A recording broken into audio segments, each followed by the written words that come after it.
The World Health Organization declares an international health emergency as it praises China's work to contain the coronavirus.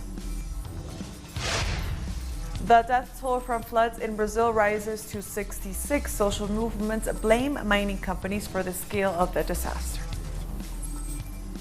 And the Venezuelan president says he wants to restore diplomatic relations with Colombia.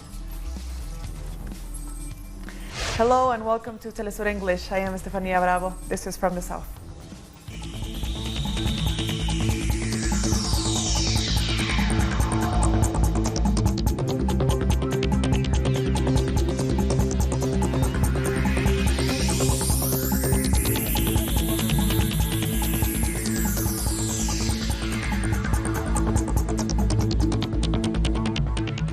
The World Health Organization has declared China's novel coronavirus outbreak a public health emergency of international concern.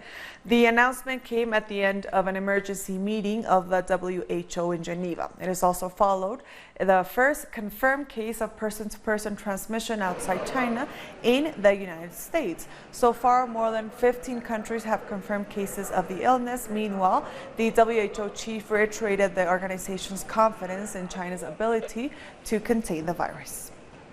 I'm declaring a public health emergency of international concern over the global outbreak of novel coronavirus. The main reason for this declaration is not because of what is happening in China, but because of what is happening in other countries. Our greatest concern is the potential for the virus to spread to countries with weaker health systems and which are ill prepared to deal with it. Let me be clear. This declaration is not a vote of no confidence in China. On the contrary, WHO continues to have a confidence in China's capacity to control the outbreak. I'll repeat this. Let me be clear. This declaration is not a vote of no confidence in China. On the contrary, WHO continues to have confidence in China's capacity to control the outbreak. The number of confirmed cases of the novel coronavirus in China has risen to 8,149, with at least 80 cases confirmed abroad. As of now, the death toll from the virus stands at 170. Well over 130 patients have been officially discharged from hospitals after recovering from the infection. Preventive measures remain in full effect as the streets of major cities have become virtually deserted. 2 new emergency hospitals are being built in the city of Wuhan, the epicenter of the coronavirus outbreak, and should be finished soon. Both hospitals will be fully dedicated to the treatment of patients affected with the coronavirus, with capacity for over 3,000 beds. And people around China are sending aid and donations to the city of Wuhan. On Thursday, volunteers in the Yang in Sichuan province donated 50,000 kilograms of fresh vegetables to Wuhan, which has been placed under a virtual lockdown to protect citizens. Volunteers are also working to support local prevention efforts across the country, and a number of companies and private citizens have made large donations to help fight the outbreak. Russia is closing its border with China to prevent the new spread of the new coronavirus. The Russian Prime Minister Mikhail Mishustin announced the measure at a government meeting in Moscow. 16 out of the 25 crossings along the 4,000-kilometer Russian-Chinese border will be closed from midnight on Friday. Russia's Foreign Minister has also suspended the issuing of electronic visas to Chinese nationals and advised Russians to avoid all trips to China. So far, there have been no reported cases of the virus in Russia. Today, we are informing everyone about measures taken to close the border with China in the Far East. We have to do everything to protect our people. Meanwhile, India has registered the first case of the novel coronavirus in the state of Kerala, according to the government press service. The patient is an Indian student at China's Wuhan University. He is stable but quarantined in a local hospital. Around 800 people who recently returned from China to Kerala state are now under observation for any symptoms of the coronavirus. Moving on, at least 66 people have died and others are reported missing after heavy rains and flooding hits southeastern Brazil. Streets were flooded and cars swept away in Brazil's third biggest city, Belo Horizonte, by the worst storm on Tuesday night. January has been the wettest month there for over 100 years now. The rains have forced more than 80,000 people from their homes in the states of Minas Gerais, Espírito Santo, and Rio de Janeiro. Social movements say the flooding has been worse because of the collapse of mining dams in the region in recent years. After the collapse of the dams in Fundão and Feijão, specialists have studied the river and say these floods are much worse than previous ones. But the data shows this clearly, where with a smaller rise in the level of the river, the waters spread much further into the houses than before. In the floods of 2013, so we are demanding that the justice system acts to hold the Vale mining company responsible for making this flooding worse, and that it pays compensation. Our correspondent in Sao Paulo, Ignacio Lemus, has more. The rains have eased in Minas Gerais, which is where most of the deaths have occurred and where the largest number of people have been forced from their homes by the floods over the last week. However, sporadic rains are expected to continue for the rest of this week and next. One of the main concerns now is the large number of people who have lost their homes or been evacuated. The latest numbers are 55 dead and 1 person disappeared in Minas Gerais, with 55,000 who have had to abandon their homes just in that state. There are 101 towns and cities in a state of emergency. In the neighboring state of Espírito Santo, there are 9 dead, 1 disappeared, and nearly 3,500 homeless. While in Rio de Janeiro state, the numbers are 2 dead, 8 cities in a state of emergency, and 16,000 displaced. There are also accusations over the effects on the rivers of the collapse of the dams at Brumadinho in 2019 and Mariana in 2015. The movement of those affected by dams, the MBA, has given a news conference at the Legislative Assembly in the capital of Minas Gerais, Belo Horizonte.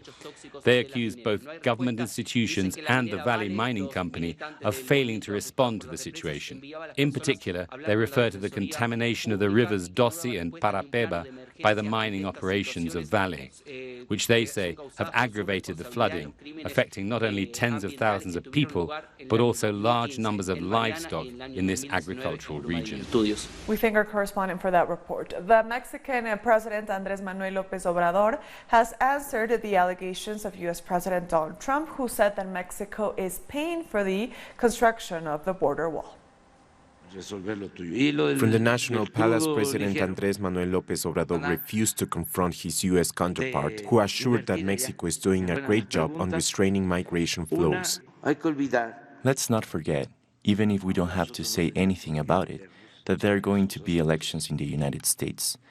These are special times, and our relationship with the U.S. government is good, so we don't want to fight.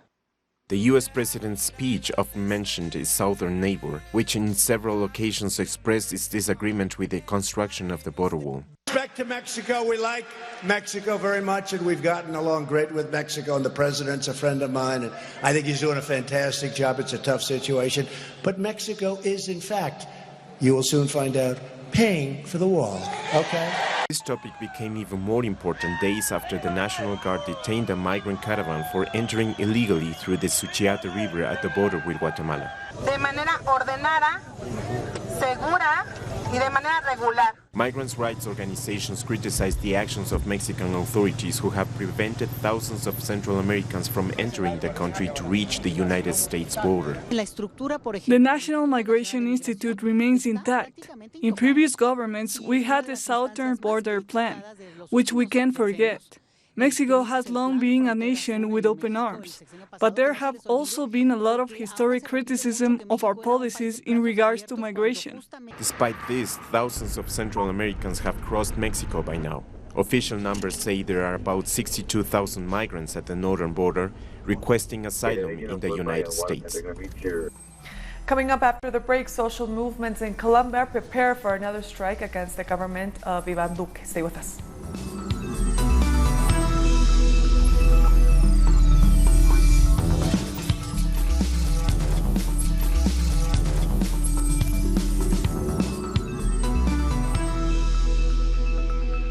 Welcome back to From the South.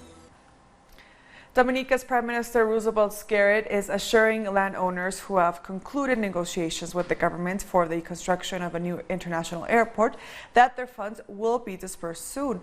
This as he expressed gratitude to China for its assistance in the project. And so I want to thank the government of the People's Republic of China for this and for their commitment to financing it, because we all know that it would be impossible for us as a nation to finance the airport by ourselves. And so to have a friend and a developing partner like China, you know, who's committed to assisting us with the construction of the airport is certainly a wonderful gift to the people of Dominica.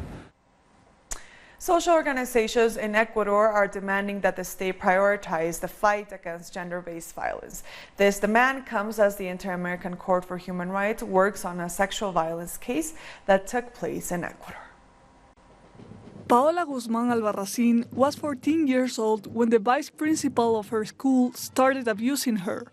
At 16 years old, Paola killed herself and her abuser was never sanctioned. This case is the first school sexual violence case to be investigated by the Inter-American Court of Human Rights. It is expected that the ruling will set the standards to address sexual violence against minors in all Latin America. El caso de Paola's case shows that this country doesn't care about abuse. Paola killed herself after asking for an abortion, a procedure that must be the responsibility of the state. Her death is a femicide, because if abortion was legal, Paola would still be alive. And now the state has to stand trial in the Inter-American Court of Human Rights for their rule in her death. Recently, authorities introduced an online tool to automate the request and delivery of legal measures against abusers. Nonetheless, women rights groups say this is not enough to face the widespread danger that women live with every day in Ecuador. Representatives from these institutions have not spoken clearly about what their strategies will be. On top of all of this, recent investigations have revealed that in 2019, a femicide was committed in Ecuador every 71 hours. We are concerned that the state has different figures and avoids treating gender-based violence with the concern it deserves. We closed the year with 106 murdered women. 66% of them were raped by people close to them. I refer to this because it's important to say that gender-based violence is not only an issue in the streets, but inside homes as well.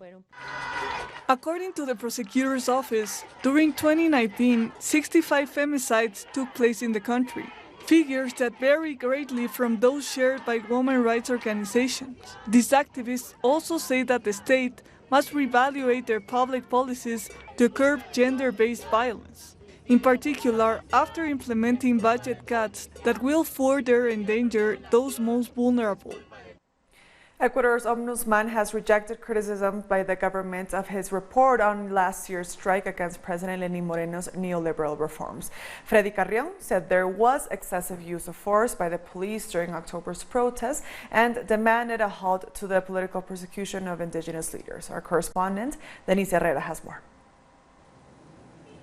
The ombudsman of Ecuador, Freddy Carrion, just gave a press conference in which he rejected all the recent allegations against the institution. In this context, the ombudsman of Ecuador, Freddy Carrion, just called on the authorities to stop with the political persecution against the different political leaders in the country. He also announced that the freedom of expression in Ecuador is being attacked by different political sectors. So he called to stop with this political persecution, to respect the different human rights in the country. It's important to say also that the different social organizations of workers and human rights are also supporting the work that the ombudsman office have done during the demonstrations against the economic policies announced by the government. The president of Venezuela, Nicolás Maduro, has said he is willing to restore consular relations with the Colombian government. This comes after Venezuelan authorities apprehended former Senator Aida Merlano, who escaped from a Colombian prison last year. I am willing to restore relations at the consular level with the Colombian government so that all these issues can be carried out through the appropriate channels. Iván Duque, enough of such folly, enough of this ideological fanaticism, enough of your political extremism. Put your feet on the ground and let's be pragmatic. Social movements in Colombia are preparing for another strike against the government of Iván Duque and what they call his inability to see that there is a genocide taking place in the country. Hernán Tovar explains why. International organizations are expressing concern over the worsening humanitarian crisis in Colombia. They referred to the displacement of more than 400 people in the municipality of Tumaco in Nariño, Ñuquí in El Choco, and Tarasa in the department of Antioquia. They're also concerned about the increasing number of communities that are under siege by paramilitaries and cannot move, and the continuing murders of social leaders, human rights defenders, and ex-combatants. What we see in these areas is that when the state is absent or there are complaints of it has been bought out by illegal groups, or when it doesn't act, the communities look to their leaders for their own protection and to fight for their rights. When that happens, those leaders are affecting very powerful interests, and the leaders are threatened and sometimes killed. It is a very sad loss and very painful for their families, but it's also a loss for the country. This situation affects very particularly the indigenous communities. They are some of those most affected by the violence and the historical neglect of the Colombian government. On Twitter, Senator Feliciano Valencia, an indigenous leader, called it a genocide against indigenous peoples in Colombia. For 2 years, the Awa, Embera, Guanán, Gunadule, and Eperasapiara peoples have been confined to their own lands. They have been murdered, and children are dying of hunger and other diseases due to this. The government has done nothing and allows the exploitation of gold and timber and allows their extermination. There's no let-up in the violence in the country, but the government of Iván Duque is trying to deny it, despite the evidence. It hasn't understood the magnitude of this humanitarian crisis, while before their eyes there is a systematic killing of social leaders, sometimes with the complicity of the state. The government's so-called protection policies have little effect. We have a government and a state, but mostly a government which is irresponsible in the face of this situation. President Duque does not understand the situation. He doesn't recognize there is a wave of systematic killings, and that there are some representatives of the state who are directly involved, and that paramilitary groups remain active. These international organizations are calling urgently for the United Nations Special Rapporteur on the Prevention of Genocide to investigate this serious situation. At the same time, social movements in the country will meet in Bogotá in a large assembly to plan strike action against these murders, the increasing violence, and against the neoliberal measures of President Duque's government. Various social movements are meeting here in Bogotá this Thursday and Friday to build a mobilization strategy against the neoliberal measures of President Iván Duque. They want the president to address the social, economic and political situation in the country, and one of their main concerns is the labor reform being promoted by the education minister. Coming up, the U.S. House of Representatives approves a bill that restricts the power of President Donald Trump to launch a military action against Iran.